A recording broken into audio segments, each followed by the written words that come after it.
Good day, everyone. So, today's story comes to you not on a Monday or a Tuesday, but on a Thursday for a very specific reason. It is my best friend's birthday. Her name is Mary, and she turns 25 today, I think. So, we were talking, and I told her that I would dedicate a story to her in honor of the fact that it's her birthday. And she immediately said Neil Gaiman. And we all know how I feel about Neil Gaiman. So I picked the thing about Cassandra from Trigger Warning, and I'm going to share it here with you. And it is a very unusual story in that even I didn't understand how the ending happened.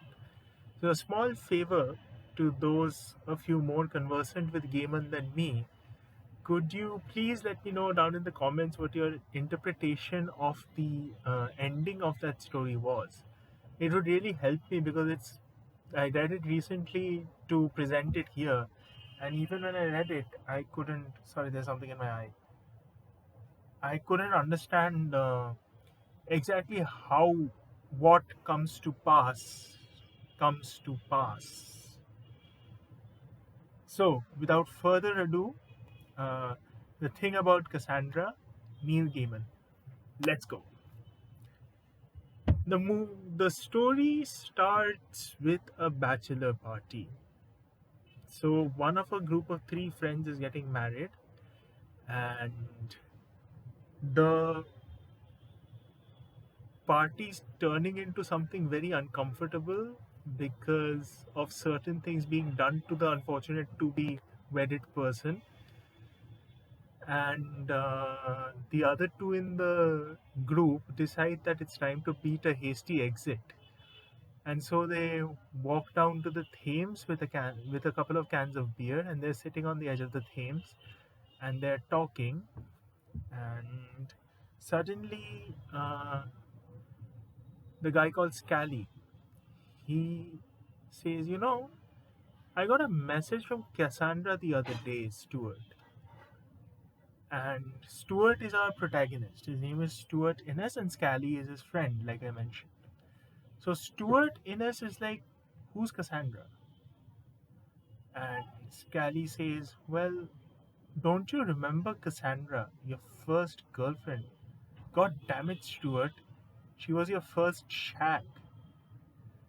And Stewart is a little mystified because he doesn't understand who is being talked about. And Scally says, oh, for God's sake, you wrote her name in your maths books all the time. You still don't know who she is. Even after I've given you that big hint about the fact that you lost your virginity to her? Seriously? And by this time, the memory starts to trickle in. Stewart realizes who Cassandra is. But here's the thing about Cassandra. Stewart made her up. There was no Cassandra. And now we are taken into a part of Stewart's past where he is in high school. He's about 16. And the other two members in the group, one of whom is, as I said at the beginning of the story, getting prepared to get married. Well, they tolerate Stewart. They're a little older than Stewart. Scally's the third member. So Scally and his friend tolerate Stewart. But Stewart is a little taken aback, a little abashed because Scally and the other friend, they keep talking about sexual escapades and girlfriends and kissing and all of that. And Stewart wants to be a part of that world too. So what does Stewart do, the naughty boy, but take a pen and write the name Cassandra on the top edge of his exercise book. He follows this up by going via train to a station, and when he gets down at that station, he goes to a photo booth and picks out a small photo of a girl who's about 16, longish hair, which could be red. The photo's in black and white, but the hair could be red, he thinks. And he brings it back to his place and he sketches it. And he calls it Cassandra and signs it Stewartiness and pins it up on his wall. And then, of course, if you have a girlfriend, you have to go on dates, right? So Stewart asks his mother for some money and goes to the cinema when he's supposed to be dating Cassandra. He takes a train down to the town and he uh, goes to a cinema. He watches the cinema and he comes back. Those are his dates with Cassandra. And now, when of course it is time to end the so called relationship, Stewart tells his friends and his mother that Cassandra is going to Canada and that it is very impractical for them to continue a long distance relationship like that, and therefore they must part. So that is where the matter lies. Cassandra's imaginary, never existed. Stewart needed something to fit into the world his friends were exploring. And from then on, Stewart had a number of girlfriends. Uh, but none of them really lasted, which is what made his mother suspect that perhaps he was gay. But Stewart obviously was not gay. As the end of the story will prove to you, he was definitely not gay. And what happens next is even more freaky. Stewart comes home from his studio to visit his mother, and his mother, surprise, surprise, says, "You know something? You'll never know who I met at the grocery store the other day." And Stewart is like, "Who?" And his mother says, "I met Cassandra. And she recognized me and she was asking me how you were. And it turns out that she's in London running a small studio for small theater type thing, a small studio come theater for amateur actors. She puts on a play. She's an actress herself." And Stewart gets a shock. And throughout the story, you're not really sure what's exactly going on, and it gets even worse towards the end, which I'm coming to slowly, slowly, slowly, bit by bit, because this is one of the most detailed Neil Gaiman stories I've ever read. I was in fact debating about whether I should read it out, but since this is a birthday present, I have to, you know, try and bring a little bit of my own spin to it to sell it. So anyway, uh, so Stewart is mystified because Cassandra doesn't exist. Okay, so what now? Now we of course come to Stewart's career. Stewart is a semi-successful artist, and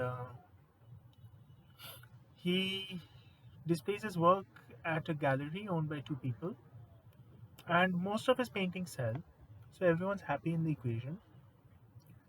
And one day he's at a show where he's given a glass of champagne, and the owners of the gallery, they take him on a circuit of the room. Now, while he's circuiting and schmoozing with people, somebody walks into the gallery and says, "This is representational bullshit." Followed by which she takes a packet of ink out of her pocket, a big bottle, and hurls it on one of the paintings on display, thereby ruining it. And of course, the owners of the gallery immediately seize her and take her to uh, the office. And Stewart is like, rolls his eyes and takes a deep draught of his champagne and says, "I'll be right back," to the guy who's trying to interview him about what just happened. And he goes into the office. And when he goes into the office, he finds that the girl has been given a drink and the other two are toasting her. At which point he's very confused because this girl just ruined one of his best paintings. And then the owners of the gallery are like, "Are you not aware of the fact that negative publicity is good publicity? Congratulations, Stewartiness. You're the one whose painting got ruined by some mad woman who marched into the gallery with a bottle of ink and hurled it. You're going to be famous for a very long time, my dear." And Stewart is like, "But the painting's ruined." And the gallery people are like, "Ruined, schmoined. The painting sold for triple its value 5 minutes after it got attacked by the ink." And then Stewart looks at the girl, and the owner of the gallery says, "By the way, this is Cassandra. She's a theater personality. She has her own small theater come studio." And Stewart, with an expression that betrays nothing, looks at Cassandra and says, "Yeah, we are actually old friends." And then Cassandra proposes that they go to the wine bar below Stewart's apartment and have a drink. And while they're having a drink, she tells Stewart that "I came back from Canada after college and I started working in London, and I didn't know if I would be able to locate you because I always had feelings for you. And so I went to your house and I found that the house was completely empty. And well, I went to your room and I knew it was your room because it still had a vague smell of you in it. And I found this." And she takes out that sketch that Stewart had made of her at 16 and shows it to him. And now Stewart is completely unsure about what is going on because, as stated before multiple times, he had made Cassandra up. And yet, here is somebody who can be nobody else apart from Cassandra. So, what the hell is going on? And then Cassandra proposes that they go upstairs, and they do, and she seduces him. That is where we see the last of Stewartiness. The next morning, Cassandra wakes up and says, "I don't understand how Stewart could have existed because I made Stewart up."